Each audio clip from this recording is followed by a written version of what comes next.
Di video kali ini kita akan mempelajari tentang ikatan kimia. Mengapa suatu unsur atau atom itu berikatan? Dan apa tujuannya dan bagaimana cara mereka berikatan? Kita akan pelajari sekarang. Jadi suatu unsur atau suatu atom itu berikatan kimia antara atom dengan atom lain atau unsur dengan unsur lain, itu tujuannya adalah untuk mencapai kestabilan. Nah, bagaimana sih yang stabil itu? Nah, jadi seperti apa atau dikatakan stabil itu seperti apa? Nah, jadi dikatakan stabil itu jika konfigurasi elektronnya seperti gas mulia. Kalian masih ingat nggak gas mulia itu golongan berapa? Ya, benar sekali, golongan 8A.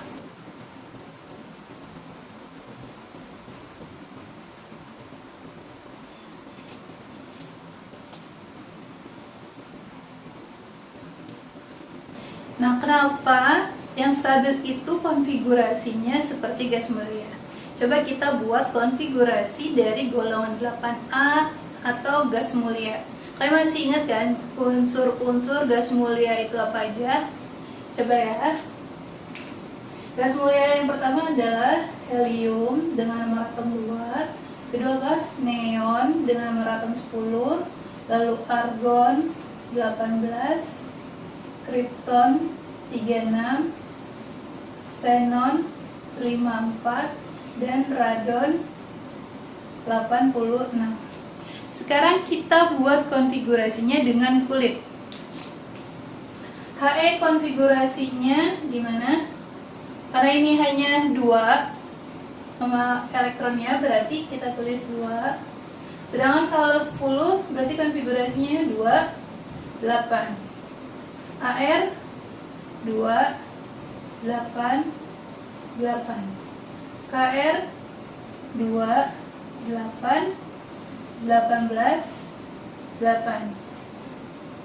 Xe 2, 8, 18, 18, 8. Rn 2, 8, 18. Kulit keempatnya 32, 18, dan 8. Nah, seperti ini konfigurasi dari gas mulia. Dari ini sudah kita pelajari di struktur atom yang pertama. Nah, kalau kita lihat gas mulia, elektron valensinya berapa? Ya, 8. Jadi rata-rata konfigurasinya adalah 8 kecuali He. Ini He dan sisanya elektron valensinya ada 8. Nah, karena elektron valensinya 8, maka disebut dengan oktet. Jadi dari sini ke sini sebutannya adalah oktet. Nah, sedangkan konfigurasi seperti He itu disebutnya duplet.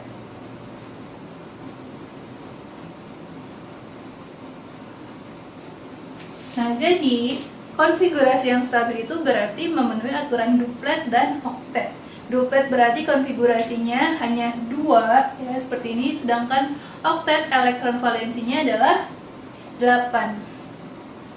Nah, bagaimana unsur-unsur yang elektron valensinya tidak 8 terus supaya dia bisa stabil atau mencapai konfigurasi seperti gas mulia? Ada cara-caranya. Nah, caranya bagaimana? Nah, ada 2 cara untuk mencapai kestabilan. Yang pertama yaitu pembentukan ion, yang kedua pemakaian elektron. Nah, bagaimana cara tersebut? Nah, kita akan bahas yang pembentukan ion terlebih dahulu. Nah, ion itu kan ada ion positif dan ion negatif ya.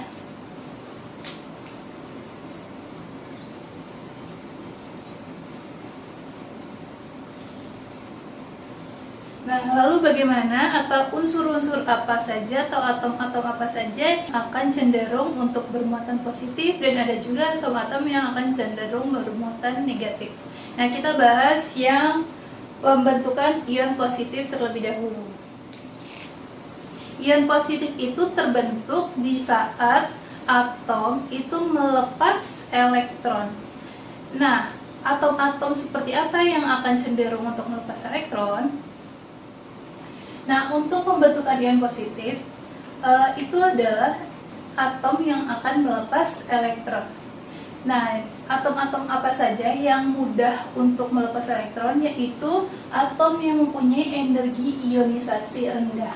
Karena kalau energi ionisasi kan kita sudah belajar apa artinya, energi minimum yang dibutuhkan untuk melepas elektron. Semakin besar energi ionisasinya, berarti dia akan sulit melepas elektron. Nah, kebalikannya, jika energi ionisasinya rendah, maka dia akan mudah untuk melepas elektron. Nah, unsur golongan berapa saja yang energi ionisasi rendah? Yaitu golongan 1A, 2A, dan 3A.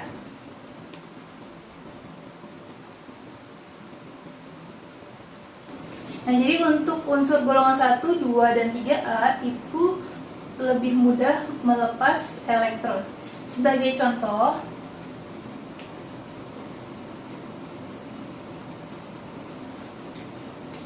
di sini saya punya atom ya,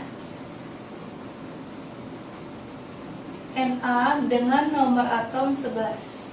Sekarang kita buat konfigurasi elektron dari Na. Na nomor atomnya 11, bagaimana konfigurasinya dengan kulit? Kita tulis di bawah sini. Karena dia 11, berarti konfigurasinya apa? 2, 8, 1. Nah, tadi kan dia yang stabil itu kalau konfigurasinya itu seperti gas mulia. Nah, supaya konfigurasi ini seperti gas mulia, bagaimana caranya? Lihat gas mulia apa yang paling dekat sama si Na, yaitu Ne ya, ini kan 28.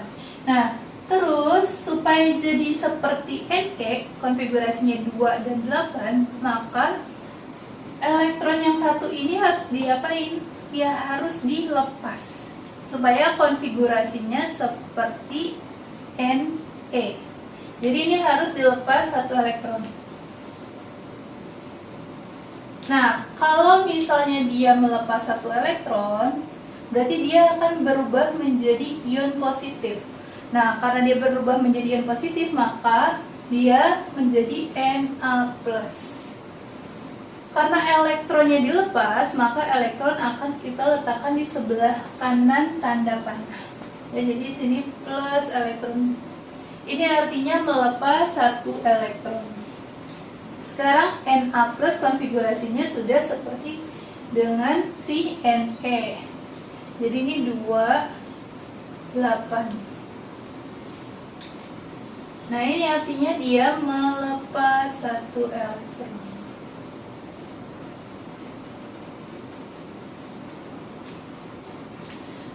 Coba contoh lain yang kedua itu misalnya Ca, nomor atomnya 20. Kita buat konfigurasi dengan kulit dari Ca. Bagaimana? 2, 8, sisa 10 berarti apa? 8, 2. 2, 8, 8, 2.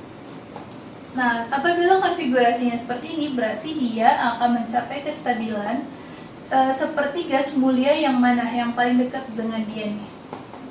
Berarti yang akan dicapai adalah seperti Ar, ya, 2, 8, 8. Nah, berarti 2 elektron ini harus dilepas.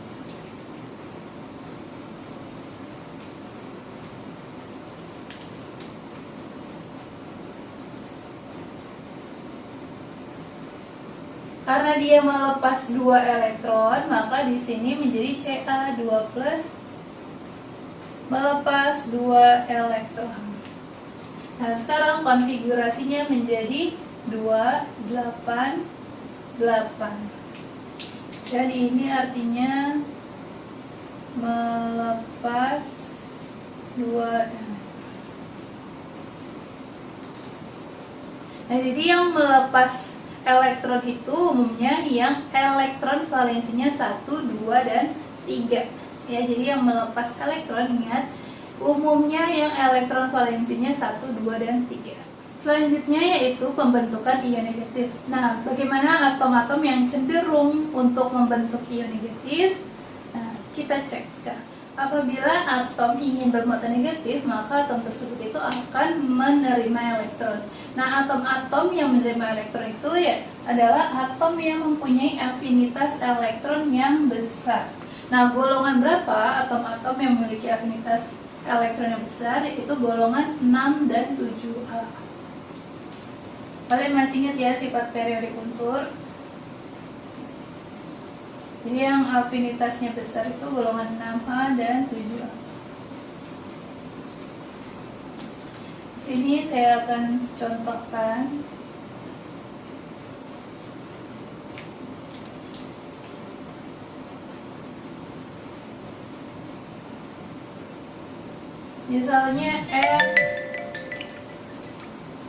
Misalnya F nomor atomnya 9. Nah, kita buat dulu konfigurasi elektronnya, berarti karena dia 9, konfigurasinya apa? 2, 7. Berarti F ini akan mencapai kestabilan seperti gas mulia yang mana? Yang dekat dengan F, berarti siapa? Na ya. Berarti F akan mencapai kestabilan supaya seperti konfigurasinya Na. Berarti harus ngapain nih? Karena elektron valensinya 7, berarti supaya jadi 8, berarti dia harus menerima 1 elektron. 7 supaya jadi 8 kan berarti kurang 1 lagi. Maka dia akan menerima 1 elektron. Nah, jika dia menerima 1 elektron, maka elektronnya ditulis sebelah kiri tanda panah. Dia menerima elektron menjadi F-. Nah, sekarang konfigurasinya tadinya 27 menjadi 28 seperti Na. Nah, karena seperti ini maka ini disebut menerima 1 elektron. Coba contoh lainnya. S nomor atomnya 16. Jika kita buat konfigurasinya 16, 2, 8, 6. Supaya elektron valensinya 8 ya, 8 atau oktet, berarti kan dia harus seperti AR nih. 2, 8, supaya jadi 8 berarti dia butuh berapa elektron lagi atau harus menerima berapa elektron? Iya, 2 elektron.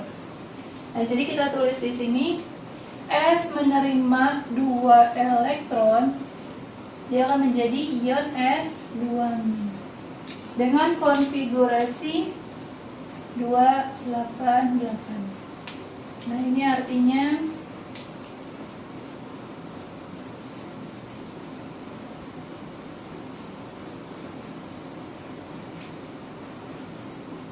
ini adalah pembentukan ion positif dan ion negatif. Sekarang yang selanjutnya itu pemakaian elektron. Cara selanjutnya itu pemakaian elektron. Nah, ini adalah atom-atom yang memiliki energi ionisasi besar atau tinggi dan afinitas elektronnya kecil. Nah, ini kan dia akan sukar untuk melepas ataupun menerima elektron. Nah, untuk mencapai kestabilannya dia itu akan memakai elektron bersama dengan atom lain. Nah, untuk lebih jelasnya, saya akan menjelaskan di ikatan kovalen. Jenis ikatan yang akan kita pelajari yang pertama adalah ikatan ionik, kedua ikatan kovalen, ketiga kovalen koordinasi, dan yang keempat adalah ikatan logam.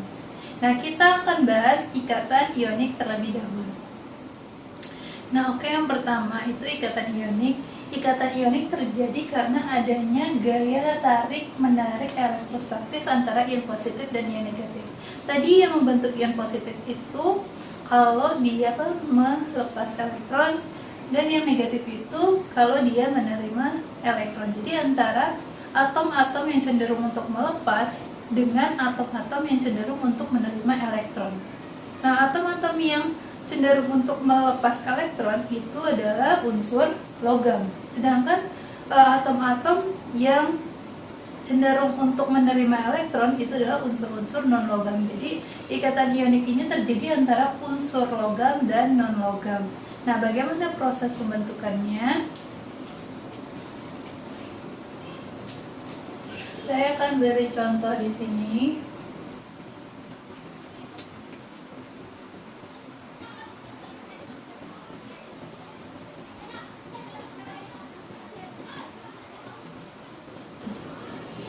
ikatan yang terjadi antara natrium dengan nomor atom 11 dan klor dengan nomor atom 17.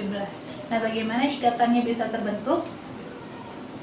Kita buat dulu konfigurasi dari Na. Ini Na 11. Berarti kan konfigurasinya 281 ya. Nah, supaya konfigurasinya menjadi 8, berarti kan yang satu ini harus dilepas atau dibuang gitu istilahnya. Nah, yang satu ini harus dilepas. Tadi ingat, kalau dia melepas elektron, maka dia akan bentuk ion positif. Jadi Na+. Konfigurasinya 28. Nah, ini plus elektron. Ingat ya, kalau melepas elektron, elektronnya ada di sebelah kanan, tanda panah. Lalu kita pasangkan dengan Cl yang nomor atomnya 17. Ini kalau kita buat konfigurasinya 287. Ini elektron valensinya 7. Supaya jadi 8 elektron valensinya, berarti dia harus menerima 1 elektron. Karena menerima 1 elektron, ingat kalau menerima elektronnya sebelah kiri. Nah, dia akan bentuk ion negatif Cl-.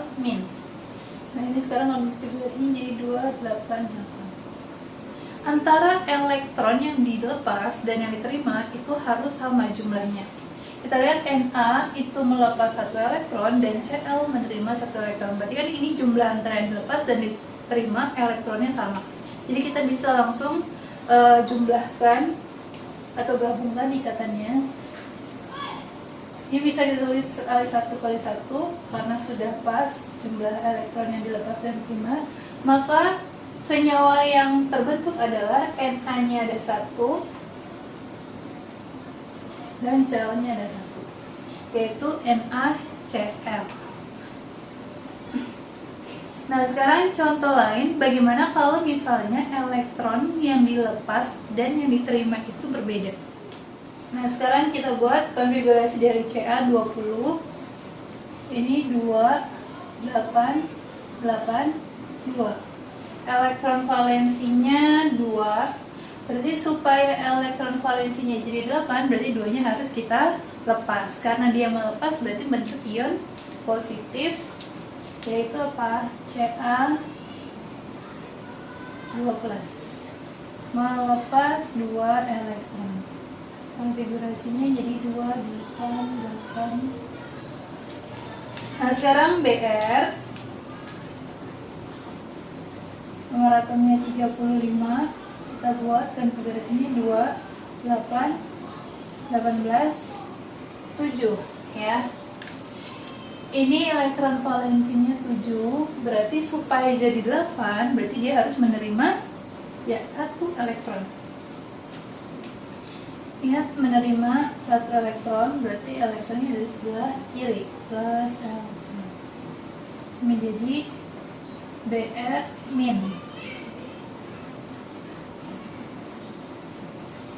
Coba kita lihat di sini. Yang dilepas adalah 2 elektron, yang menerima adalah 1 elektron. Berarti kan elektron yang dilepas dan diterima ini tidak sama. Maka harus kita samakan. Nah, untuk menyamakan elektron yang dilepas dan diterima, berarti ini harus dikali. Nah, ini supaya sama elektronnya, ini kali 1, yang ini kali 2. Nah, maka senyawa yang akan terbentuk adalah Ca-nya ada 1, Br-nya ada 2.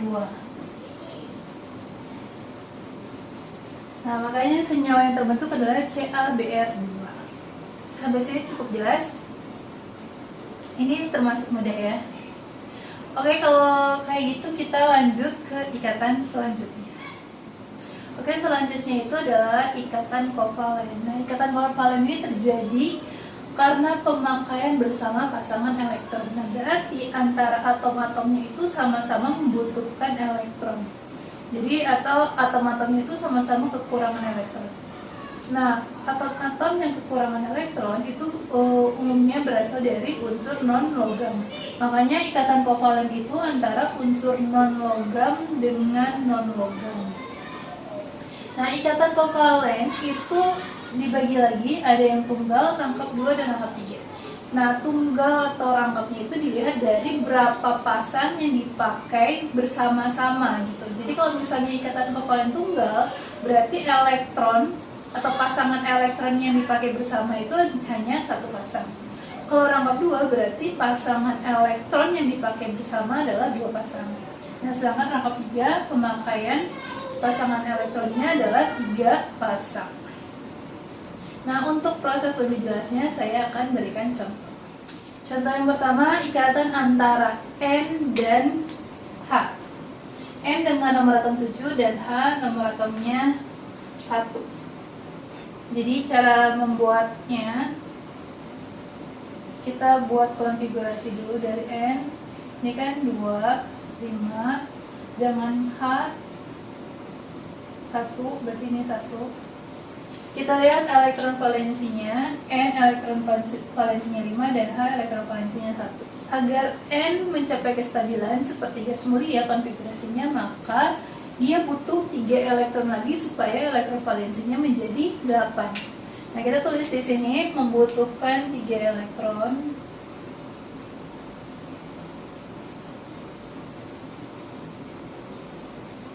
Nah, sedangkan H ini 1.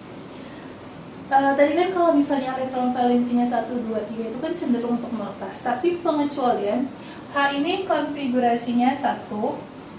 Nah, tapi dia bukan melepas 1, karena kalau dia melepas 1 kan berarti elektronnya udah nggak ada ya. Jadi si H ini supaya sama seperti dengan He atau duplet ya, berarti supaya dia konfigurasinya menjadi 2, maka dia membutuhkan 1 elektron.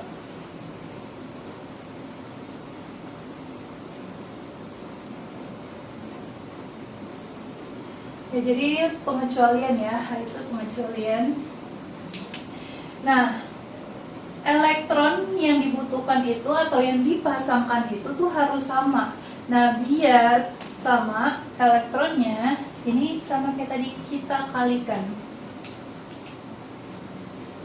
Ini kali 1, ini kali 3. Nah, maka ikatan atau senyawa yang terbentuk adalah N-nya ada 1, H-nya ada 3. Seperti itu ikatan antara N dan H3. Nah, nanti saya kasih tahu cara cepatnya untuk menentukan apa dia tunggal, rangkap 2 atau rangkap 3. Kita contoh yang kedua dulu.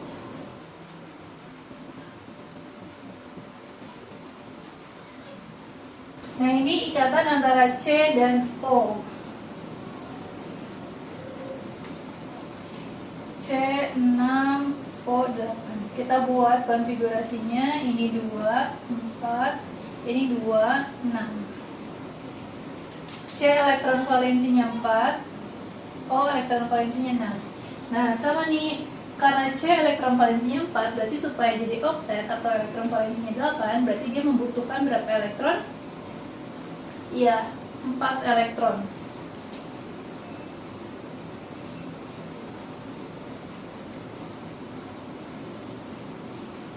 Nah, sedangkan N elektron valensinya 6, supaya jadi 8 atau oktet, berarti dia membutuhkan 2 elektron.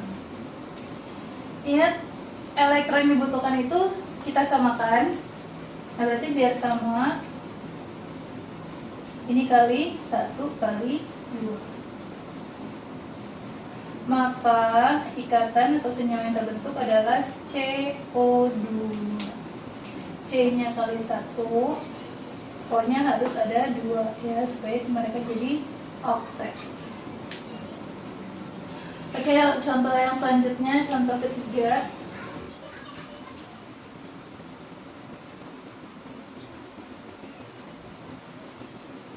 Nah, ini ikatan antara unsur N dengan N, jadi sesama N ya.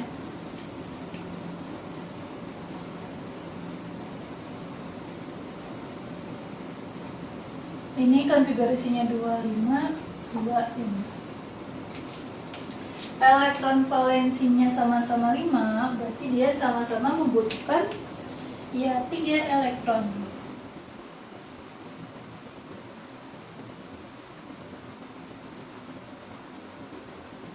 ini kan udah sama-sama membutuhkan 3 ya, berarti kita nggak perlu kali, atau kalaupun dikali itu hanya kali 1 kali 1.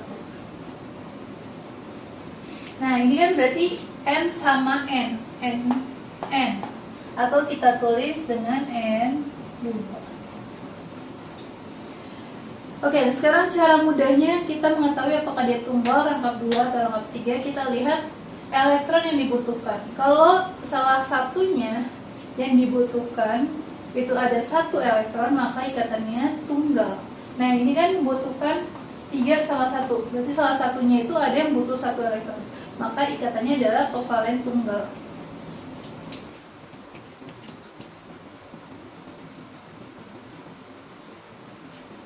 Dan sekarang kalau misalnya dia yang dibutuhkan elektronnya itu kelipatan 2, sama-sama bisa dibagi 2 ya. Ini kan membutuhkan 4 sama membutuhkan 2, berarti kan sama-sama bisa dibagi 2.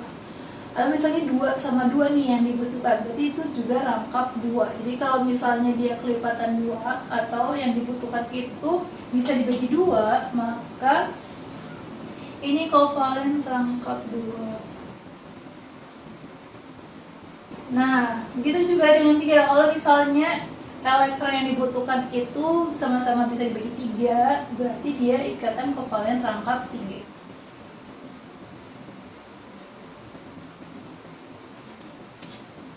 Namun ada cara supaya dia tuh lebih terlihat jelas bagaimana ikatan kovalennya itu dengan menggunakan strukturalis. Nah, saya akan jelaskan di video selanjutnya.